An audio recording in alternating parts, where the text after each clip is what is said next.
Bonjour à tous et bienvenue dans cette nouvelle vidéo, j'espère que vous allez bien. Je vous retrouve aujourd'hui pour vous parler des tendances printemps-été 2023. Alors je pense qu'il est grand temps de s'intéresser aux tendances printemps-été 2023, même si vous le savez, je ne suis pas quelqu'un qui suit forcément les tendances. Je préfère un dressing qui est intemporel et avec des pièces que je vais pouvoir porter année après année, mais j'aime bien toujours connaître un petit peu les tendances des saisons à venir pour savoir un petit peu ce qu'on va voir dans les boutiques. Et il arrive également qu'il y ait des tendances qui me plaisent, mais du coup si c'est un sujet qui vous intéresse, si vous aussi vous voulez connaître les tendances printemps-été 2023, et bien restez ici, on commence tout de suite, c'est parti. Et alors j'ai divisé cette vidéo en plusieurs parties et on va commencer par les couleurs, donc les couleurs tendances pour le printemps-été 2023. Et la première couleur, et la couleur qu'on voit vraiment partout, ça va vraiment être la couleur pour le coup de la saison, c'est le bleu, et le bleu sous toutes ses déclinaisons, donc en partant du bleu ciel, du bleu layette jusqu'au bleu plus foncé comme un bleu cobalt par exemple,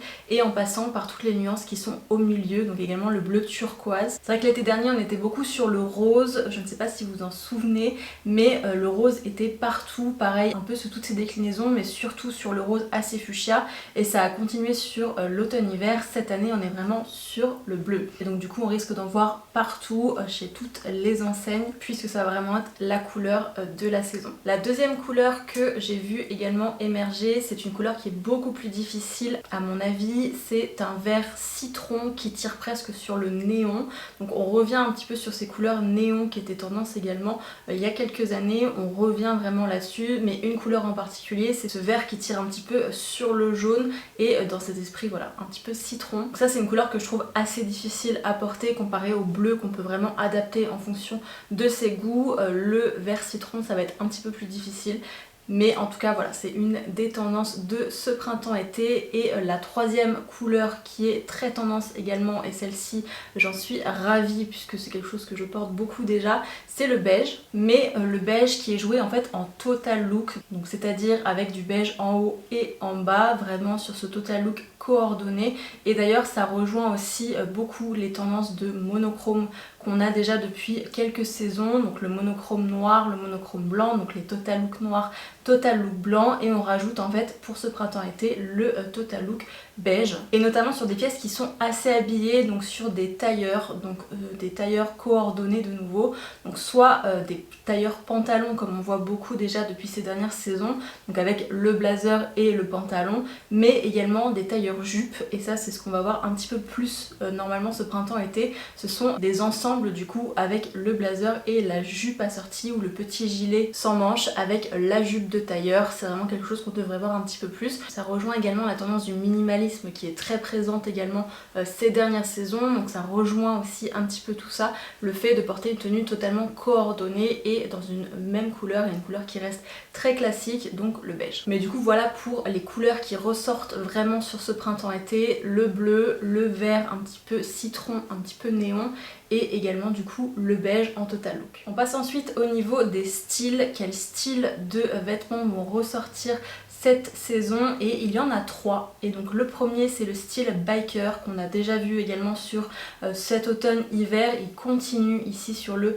printemps-été. Donc le style biker, qu'est-ce que c'est? Et bien c'est un style qui est très axé sur les pièces en cuir, donc on voit beaucoup de vestes en cuir, donc que ce soit des vestes un petit peu amples style biker justement, ou alors des vestes style perfecto, donc un petit peu plus près du corps comme on voyait beaucoup aussi il y a quelques années, perfecto en cuir noir en général. C'est vrai qu'on peut se permettre un peu plus de couleurs sur les vestes biker, on voit souvent du rouge, on voit souvent du blanc, et à ça on associe également des bas qui sont aussi en cuir, donc des jupes en cuir par exemple, des pantalons en cuir. Alors pour l'été je trouve que c'est assez difficile de porter ce genre de pièces, autant pour l'automne-hiver je pouvais comprendre à peu près cette tendance, autant pour le printemps-été je comprends un petit peu moins, mais en tout cas c'est toujours présent sur ce printemps-été 2023. Le deuxième style qui continue aussi à être très tendance, c'est le style des années 2000, donc le style Y2K comme on l'appelle, qui continue encore une fois sur ce printemps-été. C'est vrai que ça commence à durer un petit peu maintenant, donc on retrouve de nouveau toutes les pièces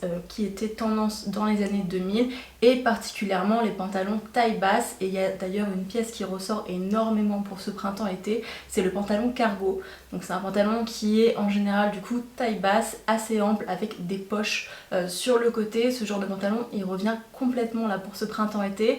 C'est vrai qu'il n'y a pas si longtemps la tendance était à la micro-jupe, c'était sur l'automne-hiver justement 2022-2023.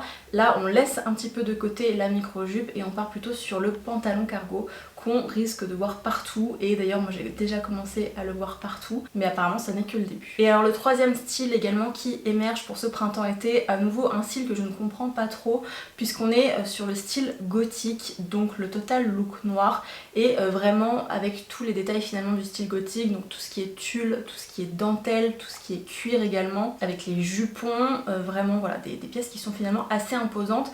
Et de nouveau je comprends pas trop parce que je trouve que c'est difficile à porter déjà de façon générale, mais encore plus au printemps-été. Je vois ça plutôt comme une tendance automne-hiver, mais bon apparemment voilà c'est tendance pour cette saison à venir. Ça vient aussi certainement de la série Netflix qui est sortie il n'y a pas si longtemps, donc sur Mercredi Adams. Apparemment ça vient un petit peu de là aussi, ça a remis le style gothique au goût du jour, et du coup ça faisait partie des défilés de la Fashion Week pour le printemps-été 2023. On passe ensuite aux matières. Et là on retrouve de nouveau le jean. Le jean ça fait déjà plusieurs saisons qu'on le considère comme une tendance, donc le jean de nouveau en total look. De nouveau ça rejoint un petit peu l'idée des tendances des années 2000 et des années 90. On est vraiment de toute façon en ce moment là-dedans, dans les années 90 et dans les années 2000. Et du coup le look total jean est vraiment tendance pour ce printemps-été. Donc ça veut dire qu'on porte un top et un bas qui sont en fait dans la même nuance de jean en général. Donc ça peut être un pantalon avec une chemise en jean, ça peut être une robe en jean, et une pièce aussi qu'on voit beaucoup pour ce printemps-été, c'est la jupe en jean, mais version maxi, donc version vraiment très longue, qui peut être aussi fendue sur le côté. C'est vraiment une des pièces tendance pour le coup de la saison prochaine. La deuxième matière tendance pour ce printemps-été 2023, et c'est pas vraiment une nouveauté non plus, c'est la transparence. Donc on retrouve de nouveau la transparence dans beaucoup de pièces sur les défilés, donc notamment sur des robes qui sont entièrement transparentes, ce qui est très difficile à porter évidemment au quotidien, surtout qu'en général sur les défilés les mannequins ne portent absolument rien en dessous, que ce soit en dessous des robes ou en dessous des tops, donc c'est complètement immettable évidemment au quotidien. Donc je pense que c'est des pièces qui sont déclinées de façon un petit peu plus portable pour le quotidien en tout cas, ou en tout cas pour une soirée au moins.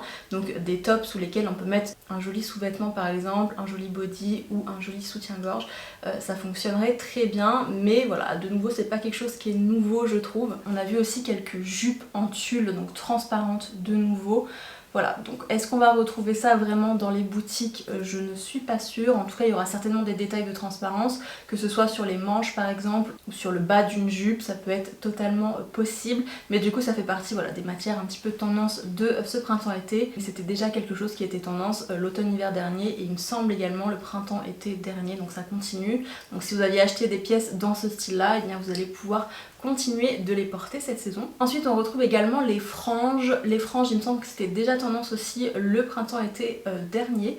Et là ça continue, mais cette fois on est sur quelque chose d'un petit peu plus chic, on est un petit peu moins sur ces franges qui rejoignent le style très bohème, avec des pièces en daim par exemple et des franges. Ici on est vraiment sur les franges version chic, donc version plutôt soirée. C'est un détail qui est plutôt sympa, qui change un petit peu je trouve. Et enfin la dernière matière qui va être tendance pour ce printemps-été 2023, c'est le crochet. De nouveau c'est quelque chose qui était tendance le printemps-été dernier, c'est quelque chose qui est tendance en général tous les étés, donc c'est une matière qui revient tous les étés. Et donc encore une fois les tendances pour ce printemps été 2023. Et enfin on termine cette vidéo sur les tendances avec les imprimés qui vont être tendance du coup pour cette saison à venir. Et le premier imprimé c'est l'imprimé fleurs, donc là rien de très original non plus. Les fleurs au printemps-été c'est quand même quelque chose qui revient tous les ans, mais c'est vrai qu'on en a vu quand même beaucoup sur les défilés, donc en plusieurs versions différentes. On a d'un côté le motif fleuri façon Liberty, donc avec des petites fleurs et vraiment de tout petits motifs joués sur toute la pièce. Mais on a aussi vu le motif fleuri version XXL, donc avec de gros motifs de fleurs, donc un petit peu plus parsemés sur les pièces, avec des fleurs qui sont un petit peu plus détachées les unes des autres, et également une version avec des fleurs 3D, donc des fleurs en fait qui sont apposées sur le vêtement. C'est quelque chose qu'on a vu aussi, donc la fleur en général elle est un petit peu partout pour ce printemps-été en fonction du coup de ce qu'on préfère, soit sur des motifs, soit sur du relief, à voir si c'est quelque chose qui arrive en boutique, mais en tout cas ça a été beaucoup vu sur les défilés. Et le deuxième imprimé qu'on a beaucoup vu également, c'est le tie and dye et les dégradés. De nouveau c'est quelque chose qu'on voit quand même souvent sur le printemps-été en général, et c'est aussi quelque chose qui rejoint je trouve ces tendances années 90 et 2000. Donc on est vraiment sur ces motifs tie and dye et sur ces motifs dégradés de couleurs du coup, donc sur des pièces qui sont assez colorées. Et au niveau des couleurs on voit également beaucoup ce dégradé un petit peu couché de soleil, donc qui va du orange vers le rouge, ou plutôt vers des couleurs chaudes, mais c'est vrai que le dégradé et le tie and dye a été beaucoup vu également et risque du coup d'être beaucoup vu également en boutique. Mais du coup voilà, on a fait le tour des grosses tendances pour ce printemps-été 2023. N'hésitez pas à me dire ce que vous pensez vous de ces tendances. Moi personnellement je ne suis pas fan, très honnêtement, comme souvent, mais c'est vrai que vraiment cette année il n'y a absolument rien qui me plaît, à part peut-être le beige évidemment que je porte déjà, et puis ces ensembles un petit peu habillés aussi avec le tailleur jupe, je trouve que c'est très sympa, et également le bleu, puisque le bleu je trouve que c'est une couleur qui est très facile à porter, surtout qu'elle est tendance du coup sur toutes ces déclinaisons, donc ça reste quand même très facile à porter, et on a déjà je pense toutes du bleu dans nos dressings, donc ce sera assez facile à ce niveau là. Mais c'est vrai que beaucoup des tendances que j'ai citées sont pour moi très difficiles à porter, et particulièrement au printemps-été. Donc voilà, n'hésitez pas à me dire ce que vous en pensez, et si cette vidéo vous a plu, n'hésitez pas aussi à me laisser un j'aime, un commentaire et à vous abonner à ma chaîne pour en voir davantage. Et en attendant, je vous retrouve très bientôt pour une prochaine vidéo. Ciao!